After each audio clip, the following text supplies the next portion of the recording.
grandma came to this country from Ireland after World War II decimated her neighborhood in Belfast.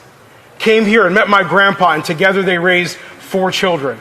She helped raise grandbabies. She attended church every Sunday. She loved this country and she loved Jesus Christ. And she did not do all that work raising children so that one day some smug liberals in Ottawa could tell her grandbaby that he's got to support liberal immigration policies and the cheapening of Canadian citizenship. My point, Mr. Speaker, is that my family came here to be part of this country. They came here to be free people. And to be free people means we get to have different points of view than liberals on important issues, including immigration and citizenship. We are free to say what we believe is best for the future of this country as equal Canadians. And the idea that our heritage would be used against us to push us around and make us feel like we've got to endorse their broken policies that have led to the public trust and confidence in the immigration system being the lowest it has ever been in my lifetime. That's wild. We reject the weaponization of our heritage. We reject liberal racism. They can kick rocks with that. What Jamil Giovanni is talking about there is a virus, and we're going to talk about it today as well. Welcome to Bakes on Things, the first sip. We're diving into something that Jamil was just talking about. Is a bigger problem, though. A lot of Canadians feel in their gut this problem, but are too scared to say it out loud because the government has successfully created a climate in this country where if you question them, even slightly, you're treated like you've just committed a national crime. Let's go. Welcome to Bakes on Things. Welcome back to Bakes on Things, the first sip. Grab your coffee, grab your tea, and let's do this. Don't forget to like, subscribe, and comment. This is exactly what this is. It's a virus. It's a political virus. It spreads through guilt. It spreads through fear. And worst of all, it spreads through silence. And it's not just the government pushing it, it's liberal supporters too. In Canada, we've been infected by this for far, far too long. Let me explain. The liberal virus starts with this idea, this poisonous, absolutely backwards idea that questioning a liberal prime minister means that you hate Canada. It's like they've tethered the very concept of patriotism to their party logo. If you raise your hand and you say, hold on a second, the deficit is exploding, suddenly you're anti-Canada. You are a traitor. If you say, hey, maybe our immigration levels should probably match our housing and our healthcare capacity, suddenly you are a fascist. If you ask, why are we signing MOUs all around the world while seniors can't really afford anything that they live by? They can barely afford their medication, for example. Well, now suddenly you are a traitor. That's the way the government wants you to feel, and they've trained every single liberal supporter to try and make you feel that way as well, like they're minions. If you question Mark Carney's decisions, well, congratulations. You're now undermining democracy, attacking Canadian institutions, and probably working for Donald Trump. I mean, that's absolutely who you're on the payroll of, right? Well, the insults, they come like a reflex to liberals. No thought, no debate, just labels designed to socially quarantine you. And it's been happening for years. This is nothing new, but it is now a virus that spreads. And not because it's strong, but because the host refuses to fight it, refuses to stop it. And Jamil said it perfectly in the opening of this episode. But here's the part they don't want people to see. This government has encouraged this behavior. They participate in it themselves. They amplify it. They even say it in question period. They completely normalize it, or at least try to. The modern liberal and the modern liberal party has built an ecosystem of hate inside Parliament, inside the media, inside academia, and yes, inside social media and inside some of our homes, where disagreement is treated as extremism, where discussion is treated as disinformation, and where alternative ideas are treated as national threats. And if the cultural shame and social intimidation weren't bad enough here, They've decided to take the virus and write it directly into law. Because now they're introducing legislation, various pieces designed to be separate so that at least some of it can get through. And in some cases, they've already passed it. These are bills that limit the very thing democracy relies on: free speech, and expression. Think about where Canada is today. We live in a country where the government is telling you things, telling you, not suggesting. The government is telling you you will believe only what approved mainstream media tells you, and that's what they want you to believe. You will listen only to what they say is safe or acceptable. You will trust only the narrative the Liberal Party signs off on because we're right and no one else is.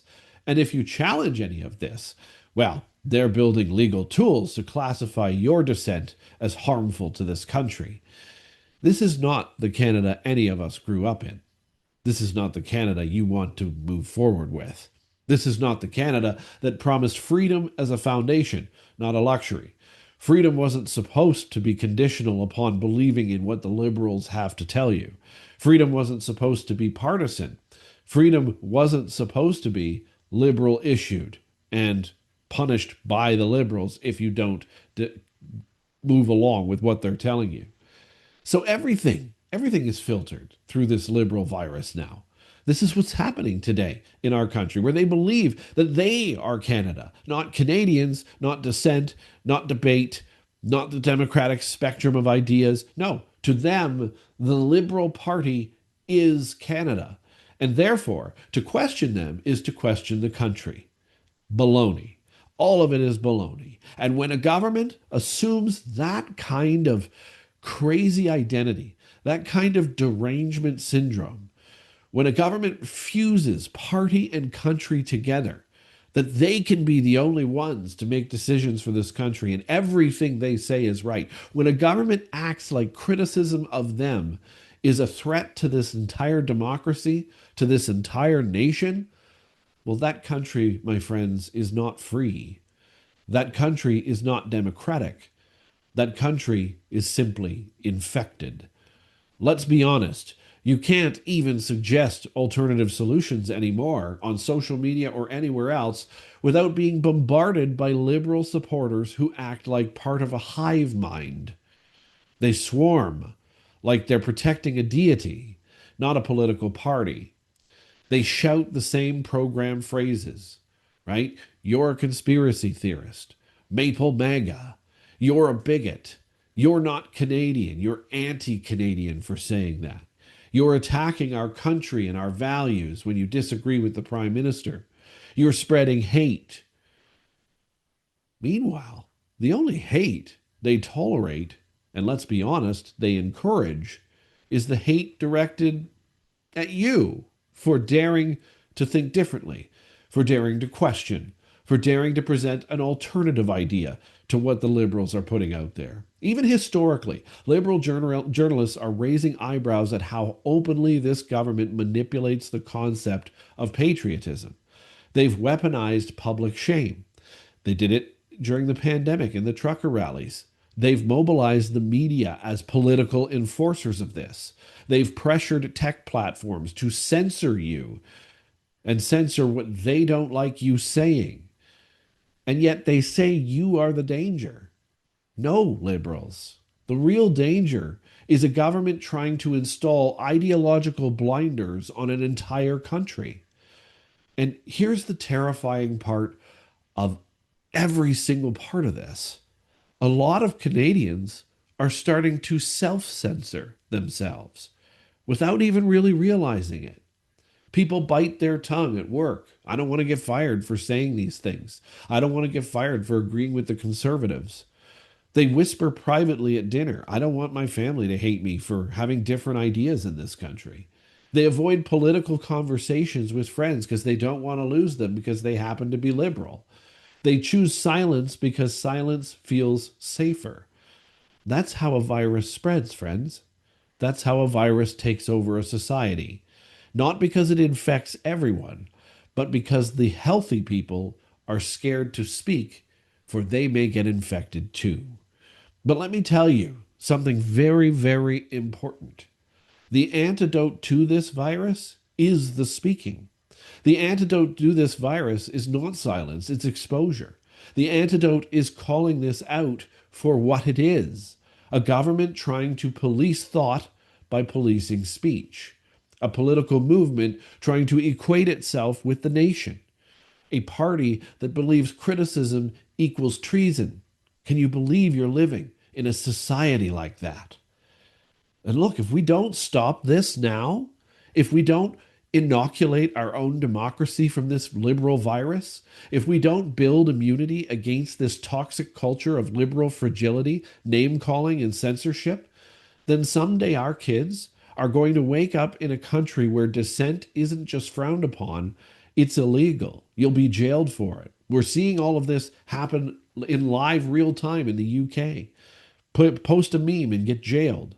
That's the direction they're pushing us toward. That's where they want us to be. That is the future they're quietly writing into policy. That is the pandemic they're trying to engineer. The pandemic of one accepted political ideology, one accepted narrative, one accepted version of the country of Canada. And it will destroy everything this country was supposed to stand for. It will destroy our history. In fact, it will make our history entirely meaningless. Canada was built on hard conversations. It's how we got to the good spots. Canada was built on debate, not decree. It's how we got to the good spots. Canada was built on disagreement, not blind loyalty. It's how we got to those good spots. Canada was built by people who believed that patriotism meant speaking up when something was wrong, not staying quiet to protect the feelings of whoever happens to be in office right now. That's how we got to the good places. But now we're in a bad place. Being Canadian never meant that you had to be liberal. Being Canadian meant being free. And if we want that Canada back, the real Canada, then we must reject this virus outright, and we must start doing it right now. We have to refuse the guilt, refuse the labels, refuse the censorship, refuse the intimidation. We must inoculate ourselves with courage, with truth, and with the absolute unapologetic right to say, I love Canada. And because I love Canada, I will never stop questioning those in power, including if it's ever the Conservatives, the NDP, even if we get a Green Party power at some point, someday down the road. The liberal virus only survives in silence. Do not give it the silence it needs to feast on. Give it resistance. Give it sunlight. Give it the loudest, most unapologetic, patriotic, no way, man, you can muster. Because as long as Canadians speak freely, the liberal virus can never and will never become a pandemic in this country again like it is today. But it only starts with your voice. Thanks for watching Bakes on Things, the first sip for your Tuesday. I know it was a deep one. Go into the comments right now. Are you going to fight against this liberal virus? What are you going to do it? And let's talk about it all day long. We'll see you this afternoon for the last word at 2:45. Until then, have yourselves a great Tuesday.